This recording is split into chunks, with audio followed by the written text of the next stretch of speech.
What's up, guys? It's Rick with the Digital Divide.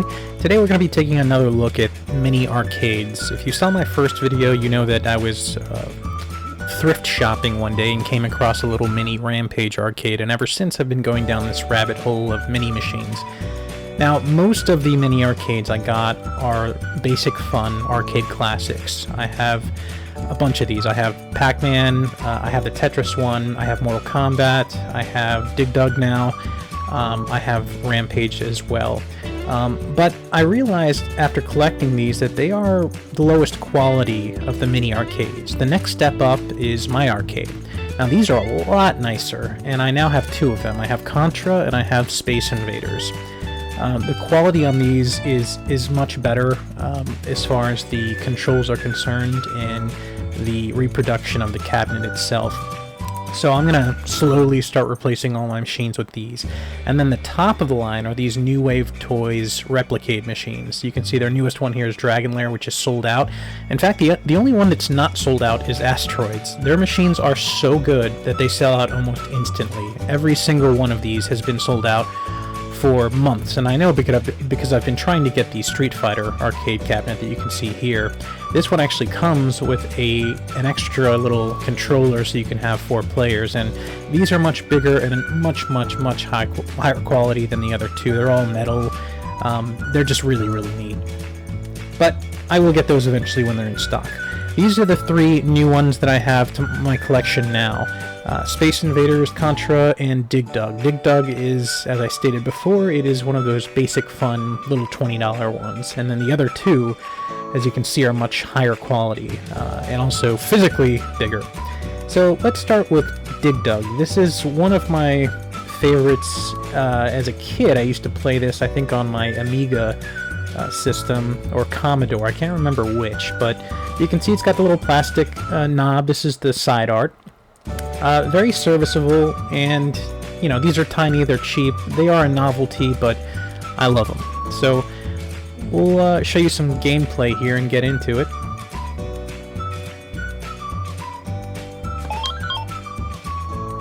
Alright, so this is a very old game, and it's very simple. Your goal is you're digging through the ground here, and you have to find each of the little critters that are running around, and you shoot them with like a little harpoon and fill them with air until they explode, which in hindsight is pretty f***ed up.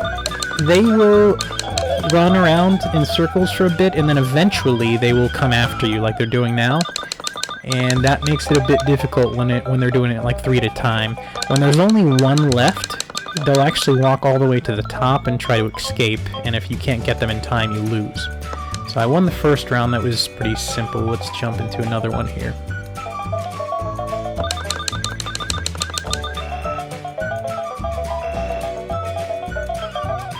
These little dragons breathe fire, so you have to attack them from the back. See, now they're all coming at me at once, which sucks because your little harpoon, yeah, see, they'll come right where you are, and if they touch you, you're just dead immediately, so you have to be fast and be aggressive and on the offense when you're playing this game.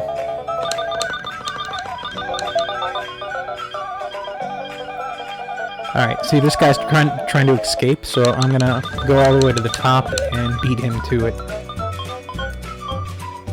So guys, this is a really fun game. The art on the cabinet is pretty accurate to the original.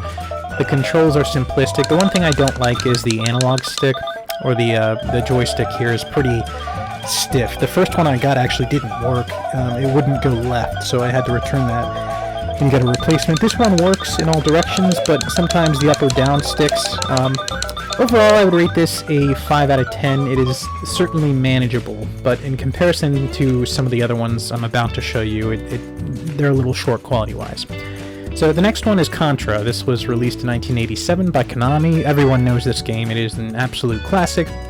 The side art on this particular cabinet is a little lacking. It's pretty basic, but the quality of it is really nice, the build quality. This one has a unique joystick that you can actually unscrew, and if you want, you can use the controls as just like a D-pad if you're used to the Nintendo version. And then it does have a little mini coin slot as well. Now, the coolest thing about this particular mini arcade is that it uses the original arcade ROM. It doesn't use a Super or 8-bit Nintendo port or a custom-made version just for this. You can also see there that the marquee actually lights up at the top, which is awesome. And the screen ratio is vertical instead of 4:3, which is how most of them are. So it's the original arcade aspect ratio. It's got the light up marquee, and it's got 2 different ways to control it. So you press the coin button, and that gives you lives. So we're going to go ahead and start off here, and you can see the animation is a lot better than the 8-bit Nintendo version, which I think is probably what most people play. That was a port of this arcade original, which is much, much better. This game was built with a lot of verticality to it, so you could go up and down. There were multiple levels, and as you'll see, once we get past this initial stage, it changes perspective as well, which is neat. I'm going to try to increase the volume here.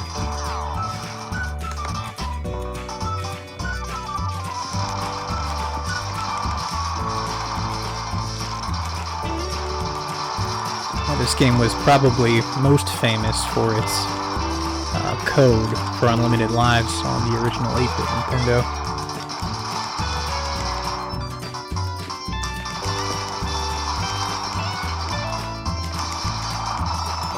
Yeah, and like I said, this is so cool because it's using the original arcade ROM, and not a lot of people ever even played it. I did play it, but not extensively. Most of my time was spent with the Nintendo version of the game, and this is just so much better than that version, so it's been really nice to kind of replay this game. And this game does support 2 players as well. There is a port on the back where you can add and play if you have 2 of these.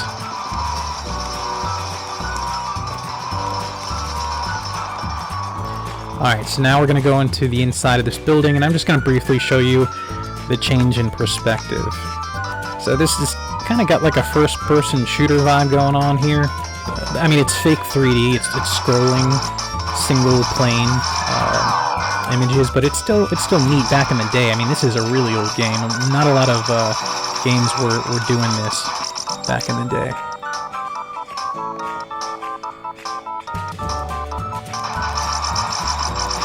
I'm just going to run through some more hallways here. You gotta shoot those little mechanisms in the back wall to get to the next area.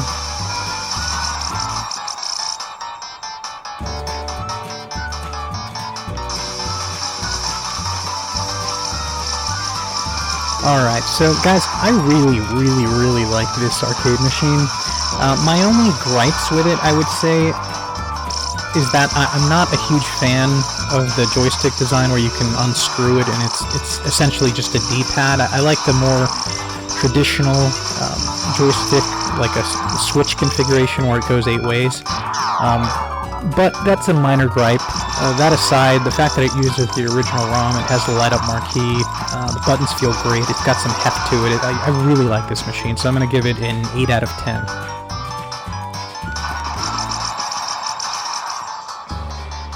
Alright, so the last machine here is definitely the best one. This was released in 1978 by Taito. It's Space Invaders. This is a classic. It is one of my favorite old-school arcade machines. It's still very playable today. You can see the side art here is amazing. The quality it's not just like a cheap sticker. It's got this like a layer of laminate on top of it. It just feels really great. It looks great. It's got a full metal joystick here instead of like the D-pad hybrid of the previous machine, even though they are made by the same company. And it's got the coin slot as well. It's just so cool. And if you look and compare this to one of the basic Fun models, you can see the difference in size and heft here. These are just so much bigger. They've got weight to them. They're much more realistic. Now, the original arcade machine of Space Invaders was unique because the image that you would actually see on the screen is a reflection of a monitor that's actually hidden underneath the main cabinet. and it gave you the illusion of your space craft and the aliens floating. And on this mini arcade machine, you can see they've actually reproduced that, which is amazing. The screen is on the bottom, and it's reflecting the image on top, and then it's got that little red planet there that's a physical plastic thing, so it looks like your ship is actually floating in space. It's hard to see, but it just looks amazing in person. This is, without a doubt, my favorite of my mini arcade machines right now, and you can see that it's got the light up marquee as well. I'm going to try to get a good camera angle. Because of the way the screen is designed, it's kind of hard to see, but I'm going to see if I can get this in focus here and get some gameplay recorded. Okay, there we go.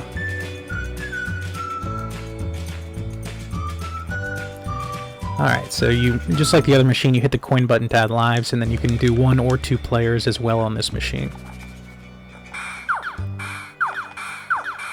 Now the gameplay is simplistic, but it's so much fun, and it's really addicting. I don't know why, but there's a row of aliens that gradually comes down, and you gotta try to kill them all before they get there. You have these 4 buildings that can take a bit of damage, and this, to my knowledge, this was the very first game that was ever created that had destructible environments, destructibility. Like, you can shoot through those the buildings, or you can use them as cover, and they can take so much damage before they're gone. And I think this was the first game that I'm aware of that ever did that, which is neat. And as the aliens get closer to you, they get faster and faster, and every once in a while there's a spaceship that flies above all the aliens, and if you can hit them, you get a little bonus, which is fun.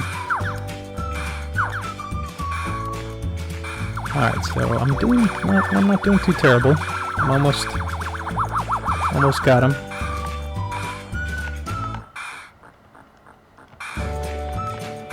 Okay, guys, well, you get the gist. This is Space Invaders. It is, this cabinet blew me away with how accurate it was to the arcade original, and how high quality the box is. You have to hold it in your hands to get an idea. It feels very expensive, and without a doubt this is my favorite one that I own so far, and I'm going to give it a 10 out of 10. If you're a fan of this game, this is a absolute must-buy.